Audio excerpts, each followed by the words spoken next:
paz do Senhor, amado. Mais um vídeo que veio para edificar a tua vida e talvez tirar um peso das suas costas, tirando uma dúvida, né, que pode ser a sua. Por que você se sente tão só no deserto? E eu vou te falar que, embora talvez você espere que eu fale, não, você não tá só no deserto, você tem pessoas que estão ali com você. Sim, tem um momento no deserto que ele precisa e necessita da solidão, desse momento sozinho. E eu vou explicar vários pontos para vocês. Eu tenho dado aconselhamento para algumas pessoas, né? Se você tem interesse em saber como funciona aconselhamento no individual, tá? É um momento ali no particular que a gente conversa. Eu ouço a história de vocês. Eu busco entender o que aconteceu, o que tem acontecido e vou passando posicionamento diante do que Deus me mostra para falar. Então, se você tem interesse, tem um link aqui na descrição do vídeo, lá do grupo do Telegram.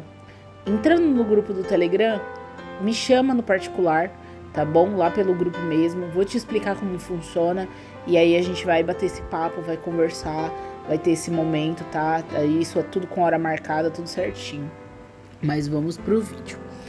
E nessa semana, aconselhando muitas pessoas, eu tenho percebido que a maior, é unânime assim, gente, a maior das reclamações, né, sobre a solidão no deserto. E de fato, se a gente for parar para analisar a Bíblia e ver que em alguns momentos importantes houve a solidão de Jesus para que algumas coisas acontecessem, por isso que você precisa entender. Quando eu aconselho as pessoas a não ficarem falando do deserto delas, principalmente para pessoas que são da família, para amigos, tem pessoas até que tá lutando no deserto também, você conversa, fica falando, abrindo tudo que acontece da sua vida para essas pessoas. Qualquer pastor que você entra dentro de uma igreja, você vai lá e começa a despejar sua vida, sua história para qualquer pessoa sem você conhecer. Isso é muito perigoso, amados.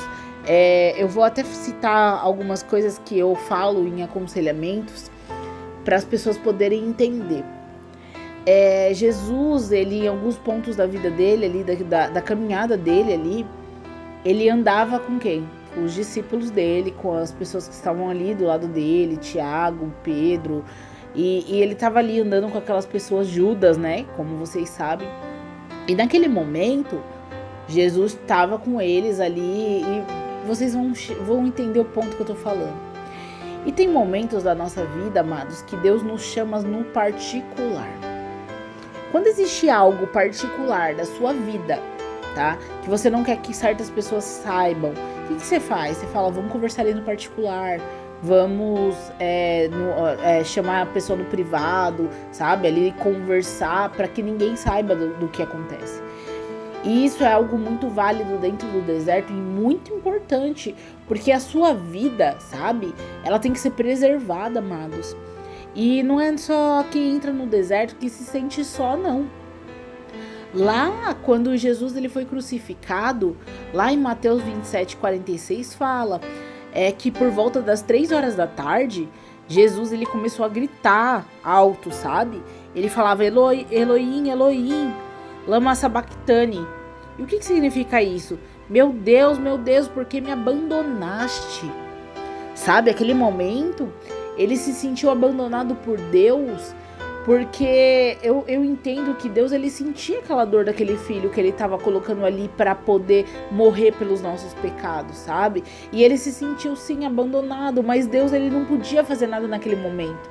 Por que ele não podia fazer nada naquele momento? Porque Jesus precisava passar por aquele processo de dor, por aquele sofrimento, por aquilo tudo, para salvar todos nós.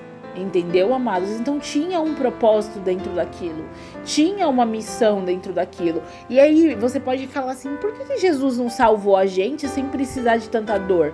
Porque assim, gente, quando você vai estudar a Bíblia, você entende que as pessoas que cometiam pecados gravíssimos, sabe, naquela época, elas passavam pela cruz, que era a forma de... Porque era a forma que eles tinham pra punir aquela pessoa até a morte. Então ele ficava ali em cima, imagina, o pé, a mão, com prego, só o prego segurando, sabe? A dor das chicotadas, da coroa que ele usou de espinho, sangrando. Ele bebeu vinagre porque ele pedia água e deram vinagre para ele. Jesus mesmo, ele nunca teve um pecado sequer. E ele foi levado para sofrer dessa forma. Então assim, quando a gente vai parar para pensar, sabe? A gente fala, meu Deus, por que eu tô sofrendo desse jeito? Por que, igual o vídeo de ontem falou, por que eu tô passando por coisas e eu tô me sentindo tão sozinho, Jesus? Parece que o Senhor me abandonou. Porque, amados, existe um propósito em cada dor, existe um propósito em cada sofrimento, sabe? Se você nunca colocar assim na sua cabeça que você precisava realmente passar por isso, você jamais iria buscar Jesus da forma que você busca. Não que Jesus ele te coloque na parede e fala assim, você vai me aceitar de qualquer jeito. Não, ele dá escolhas pra gente. Ele vai dando escolhas ao longo do tempo. Só que nós vamos escolhendo todos os dias a abandonar ele, virar as costas pra ele e viver a nossa vida. Até o momento em que Deus ele vai tirar da gente algo que vai nos custar. Então esse momento em que você tá sozinho no deserto, e eu vou te falar outra coisa, quando Jesus, que eu falo justamente também nos aconselhamentos, quando Jesus ele foi levado ao deserto, que Satanás ele tentou ele, levou ele pra beira daquele abismo, falou, eu te darei o reino. Se você não sabe dessa história, gente, leia, tá? Leia ali Mateus, Marcos, Lucas, João, lê o Novo Testamento, leia um pouco de Isaías também para vocês entenderem o plano de salvação, por que é da vinda de Jesus. Depois você lê depois a caminhada de Jesus nesse tempo e ao tempo que ele foi levado ao deserto. E quando você vai olhar o tempo que ele foi levado ao deserto, ele foi levado sozinho. Imagina você se Jesus tivesse ido para o deserto, tá? E Judas fosse com ele. Quando Satanás falasse assim, eu te dou o reino se você quiser. Se você negar o seu Deus e me escolher, eu te dou o reino. Judas ia ser o primeiro a aconselhar Jesus a pegar o reino. Falar, não, a gente vai ser muito rico. A gente vai ter cama para dormir, a gente vai poder comer. Porque naquela época Jesus, ele peregrinava ali, passando por provas, sabe? Passando por dificuldades como ser humano. Você pode falar, eu não vou me igualar a Jesus, porque Jesus é Jesus. Mas ele veio como humano, ele veio como homem na terra. Ele passou, ele sofreu o que você passa. Ele teve que ficar longe da mãe dele, do pai dele ali, dos irmãos, das pessoas que ele gostava, do lugar onde ele nasceu, para cumprir um propósito.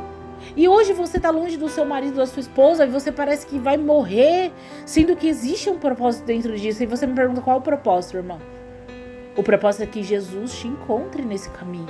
Jesus te mostre. Então, se Judas tivesse ido com Jesus, talvez Judas falaria para ele, Jesus, olha o reino é nosso. Satanás está te dando o reino, pega. Sabe? Então é por isso que você não tem que ficar andando com certas pessoas dentro do deserto. Porque são pessoas que vão ser pedras de tropeço no meio do caminho. No final de tudo, olha o que Judas fez. Judas traiu Jesus, embora Jesus já sabia disso. E embora Judas foi usado para cumprir um propósito também. Mas assim, será que você não foi traído o suficiente, abandonado o suficiente pelo seu marido, pela sua esposa, para você ficar ainda colocando a confiança na mão de pessoas que não entendem do seu problema?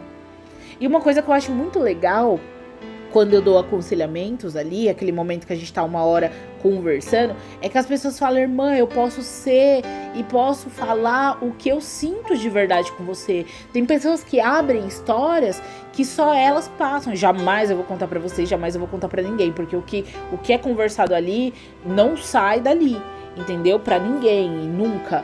Então assim, são pessoas que elas precisam desabafar, mas com a pessoa certa. com a pessoa que entende a dor dela, com a pessoa que já passou pelo que ela passou. Então, assim, o momento de desespero, você chega e conta a sua história pra sua família, amanhã o seu marido vai ser mal visto quando ele voltar. E aí, como que vai ser? Sua esposa, quando voltar, sua família vai ter uma visão distorcida dela. Então tem que tomar cuidado, e realmente o deserto, ele é solitário porque é necessário você ouvir só a voz de quem você tem que ouvir. Já basta Satanás ficar lançando seta o dia e noite na sua cabeça, falando que não vai dar certo, falando que você não vai conseguir, falando que seu casamento não é de Deus, falando que, será que realmente tem restauração? Eu traí, então não vai ter restauração. Ele traiu, então não vai ter restauração.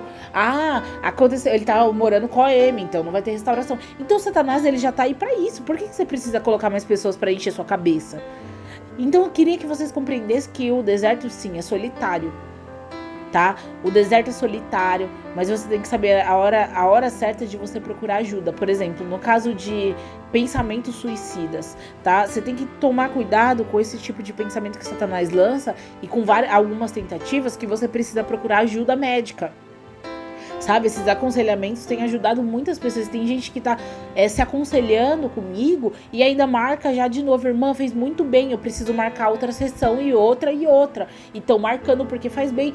Ótimo, faz bem para quem que entende do seu processo, do seu problema. Então, a Bíblia, quando ela fala lá em Jeremias 29:11, porque sou eu que conheço os planos que tenho para você, diz o Senhor. Planos de fazê-lo prosperar e não causar danos. Planos de dar a vocês esperança de um futuro. Agora você conversa com uma pessoa que não te dá esperança, uma pessoa que corta totalmente a sua esperança. Sabe, se Deus falou pra você que vai ter restauração, se Deus falou pra você que Ele é Deus que vai cumprir, que Ele vai fazer. E lá em Romanos 8:28 fala, sabemos que Deus age em todas as coisas para o bem daqueles que o amam, dos que foram chamados de acordo com o seu propósito. Você acha que você está no deserto à toa? Você foi chamado com um propósito. E o propósito da restauração da sua casa, da sua família. E então busque esse propósito da forma justa, da forma honesta, e para de ficar procurando nenhum e outro, sabe? Se escorar, ficar pedindo oração de um e de outro. Sabe a oração mais poderosa que existe? É a sua. Porque quando você tá orando, Deus, ele tá ouvindo no interior do seu coração. Deus, ele tá ouvindo o íntimo do seu coração. E mesmo que você não tenha força para orar e você não consiga orar, fica em silêncio na presença do Senhor, que Ele vai sondar o seu coração e Ele já sabe o que você precisa. Então eu preciso que vocês entendam que maturidade espiritual não é você ficar pedindo oração para um e para outro, chegando na sua vizinha, na sua prima, na sua irmã e contando a sua vida inteira, não. Tem que tomar muito cuidado, porque amanhã isso pode até atrasar a volta do seu marido e da sua esposa. Sabe por que pode atrasar? Porque chega um familiar e se mete, porque você contou as coisas, aí ele se mete na vida do seu marido, na sua esposa, e aí ele se afasta mais ainda de você.